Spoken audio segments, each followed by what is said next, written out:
All right, what's up, guys? New dungeon, new quick guide just for you guys to get through it. It is about as hard as Dramata, probably easier. Honestly, the mechanics are a little bit more forgiving. But you can face tank a lot of stuff. This is a good group though. This is a Chanter cleric, Templar. Everyone's fairly geared, does good DPS, so we can face tank a lot more stuff. So when I say it doesn't do too much damage, take that with like a grain of salt. But anyways, first boss here. Main mechanic, you can ignore these tornadoes for the most part. They don't do too much damage. Everyone's leeching. Just make sure you use it to like line yourselves up, right? Like here, you kind of wanting to get as across as much as possible, but you know that one person's on each of the cardinals, right? So you know that everyone has the ability to cover for the next mechanic. If everyone's like stacked on one side because back attacking, you might have a little trouble. All right, orbs go out, and then targeted AOE's on each player to break the orbs. We had a little miscommunication here. We decided, I think, on like clockwise, but we ran a little backwards, so we didn't get every single orb. There's 3 sets. Here, you missed it just by a hair. But let's say you do miss it. Does about 30k damage roughly, maybe a little bit more or less, who knows. But it's face tankable with DR. In general, you will like though. But one orb with all buffs up and people like relatively geared, like Templar, Chanter, yeah, I think you can survive it.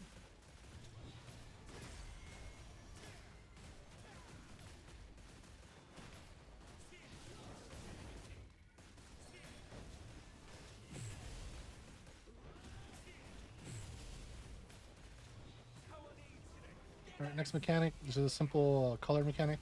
See the color, go to it. You can auto attack the boss a little bit, and you can also exit early because it gives 2 seconds of vulnerability. You need to get a little bit more time. But those are just two main mechanics of the boss. Nothing much there. I think the tornadoes are mostly there to scare you more than anything. So you just do the mechanic twice, burst on the boss, call it a day.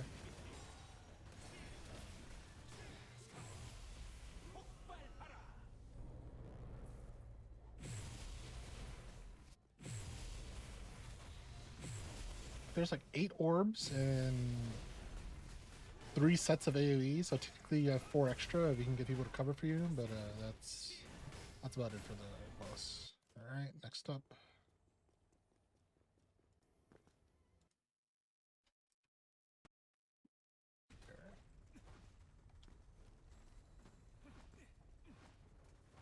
All right, next boss. His normal patterns are a lot harder hitting. The big mechanic that he has here is going to be it's sort of like baited charges on red versus blue pillars. So for his main pattern, right? It's this pull here. If you noticed, I got pull here, and that's like that's a tell for when he's going to be doing this like somewhat annoying pattern. Right here, there's the pull. So it's going to be a concentric AoE on him, and then it's going to be targeted AoEs on each player, followed by I think out then in pattern. Yeah, out and then in. But again, we just like buff up and to face tank through all of it. And then he drops that distorted rift hammer there, which you could just auto attack to death. But he could also charge out. You like tanking him north, right? Because this is the next mechanic. He jumps to a spot north that you can take care of. So that it's like a specific spot here where he jumps to. You saw that AOE off there. He's always going to jump there. So if you tank him north, you could bait his final charge north, and you get some time in the boss here. This is the main mechanic. So here you see red and blue pillars, and then he flashes red or blue with an aura, and you make him charge into the pillar. So here that's red, and you want to charge to red. And the person with the eye baits. So you see here, Finkel has the eye to the right of me here. He has next bait.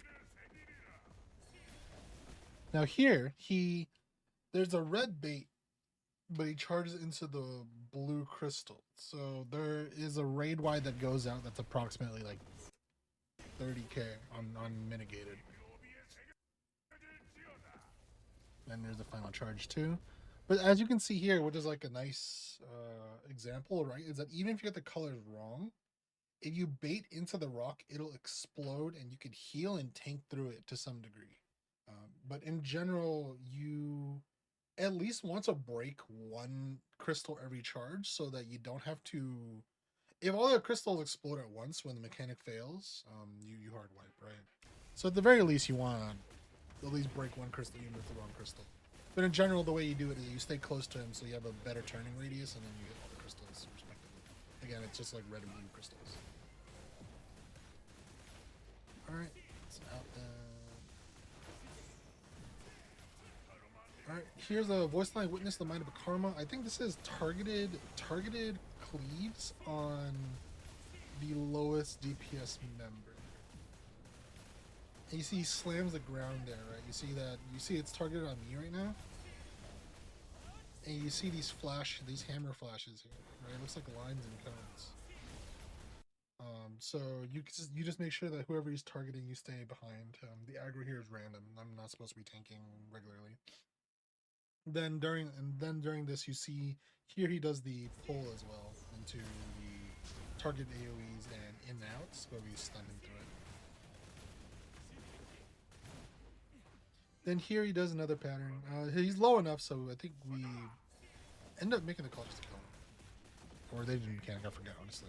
Here's red charge. You see I have a much easier turning radius because I'm close to him, right? Like I'm standing back where the red crystal is. I can't go all the way to the blue one. So I just eat the charge. Next up, red again. No, blue, sorry, blue flash. Target again. And we have a blue and red. So this is the mechanic done correctly, and then you'll see that there's no AoEs going out. Alright, nice and easy. The normal patterns there will hurt a lot. That's probably the main thing that you have to worry about. Specifically, the vacuum into target AoEs plus out and in. That's probably what's going to kill you in terms of damage. The mechanic itself is honestly not that hard. But it's very nice to have a cleric here, though. The dungeon feels very. The typical damage from normal boss patterns of this dungeon are hit pretty hard, right? So I think having a cleric here is actually very, very useful compared to Dramata, where it feels like you generally just die to the mechanics. Okay, last boss. It's actually a pretty cool fight. So first things first here, these apply bleeds. You just sidestep them in order they appear. Try not to get shotgunned by like a bunch of them. You're standing way too close.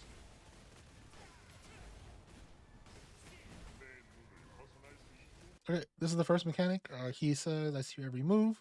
There's swords floating in the air in front of him, right? You see how these swords are floating in a clockwise fashion. So he presents a initial pizza slice safe spot. It's always going to be behind him. And then the pizza slice rotates in the direction that you see the swords rotate. So in this case, the first pizza slice will be here, and then we'll see it rotate clockwise. So we just take a step every time. And you see Finkel there, right? He steps to the right, eats two of them. If you DR this, you can't eat one. So it's not bad. But if you don't have mitigation, you'll probably die to the second one. Okay, that's a half room cleave, and then that knocks down. This is another one. Pain is impartial is the voice line here. And it's a line soak. Every person has to get into the line, or else the person who's tanking typically dies, right? So I stand here. We take a lot of damage, but that's because each person inside the line AoE reduces the damage, right? It's like a shared damage cleave. And then following right after this, he does a knockdown on anyone that's outside of the line AoE. I'm not sure if this triggers because we failed like the player count there, or if it's just an AoE that happens outside of the line itself. But either way, you should just be standing here and soaking. It's targeted towards the tank, right? And you can see the two indications. One is the pain is impartial, and two, there's little arrows here pointing inside, so you know to get inside and soak. All right, we recover. This is sort of like the main gimmick of the fight, right? He's going to summon an AoE circle here. Mentioned about bugs and swarms, right? With this ring here. And there's a very small safe spot on top of the person that's being targeted. You can get in there. We just roll it. Or this knocks back, but we also just defiance it. But the issue is that everything outside of this ring is going to start taking a dot damage. So you see, like, there's no way to get outside this ring. But you can defiance, I think it's like 15k a tick. You can get out there and target a little bit. But this is going to be the majority of the fight inside this phase. So here he teleports to a certain area. You see the grain safe AoE on him, and y'all just need to move together as a group.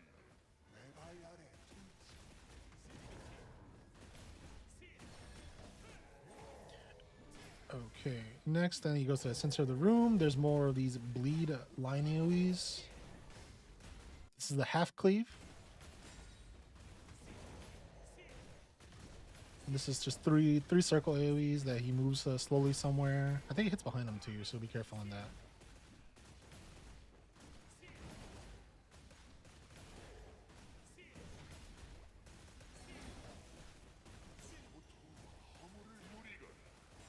Okay. Pain embraces emptiness. This is probably what's going to end a lot of your runs, I'd say. We had a lot of trouble with this early on. But basically, after this is how he exits the phase. He mentions embrace pain and emptiness. He raises his spear to the sky, and then he does a circle AoE, right? Where you have to get out, or for like 90% of the time. I think most groups too. If you don't have like a lot of DRs running, you'll one-shot everyone, right? So you step out and then you step back in. You just go back DPSing. This is another half cleave. This is forward swings.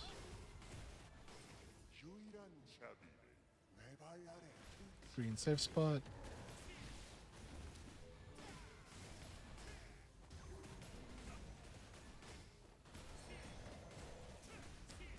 Okay, you see here, that's his half cleave there. It's a pretty obvious tell. You'll see it at some point. You'll get used to it at some point. Let me see, I can rewind a little bit. So you see, he brings out his sword similar to how he does the other pattern, right? But it's not the actual pattern. He just grabs one of them and does a swing. You can defiance that. That's a knockdown. Here's another soak. 3 people soak this time, so it's not too bad. Then we go back into the ring phase. We're still defiance, so I didn't get knocked back there. Alright, these forward step slashes. Good stagger.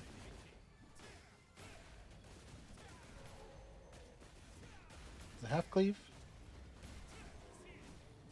And now, in addition to the area you can fight and be constricted, there's a dark whirlpools here that tick for a good amount of damage too.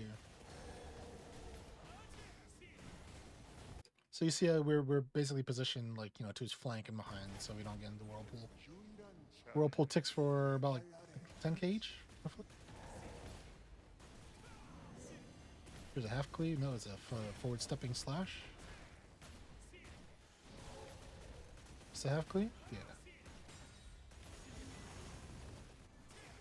And he goes to the middle, and then here he combines the mechanics. He does the rotating cones along with this pattern here. And look what we killed in time. Alright, I mean, it's a fun boss. There's a lot of mechanics going on. I think the big things to look out for is probably the AoE, the shared cleave on the tank. The shared cleave on the tank. Learning or having someone call out which direction the pizza slices go, and the phase transition from when he's doing his AoE restricted play space, the red AoE that makes you get out of the circle. I think those 3 things are probably the deadly mechanics. The rest are sort of like normal patterns, or you getting used to learning the fight, staying within minimum distance, and making sure you have your defiance handy. So yeah, that's a quick rundown of the boss. I think this is way more fun than Dramata. I can't really say, I've only run with this one group, and everyone here is like exceptionally good, I'd say. Our combined DPS is over 200k. So, and as a 3 utility party, so I think overall we were able to face tank a fuck ton more stuff than most groups normally would. So you'll have to adjust properly or do the mechanics more cleanly. Maybe like make sure you coordinate your DRs better if you want to face tank stuff, etc. But I think that is a general rundown the dungeon. I think it's way more fun than Jamata. Hopefully you guys find your I-92 weapons pretty easily. And yeah, I'll catch you guys later.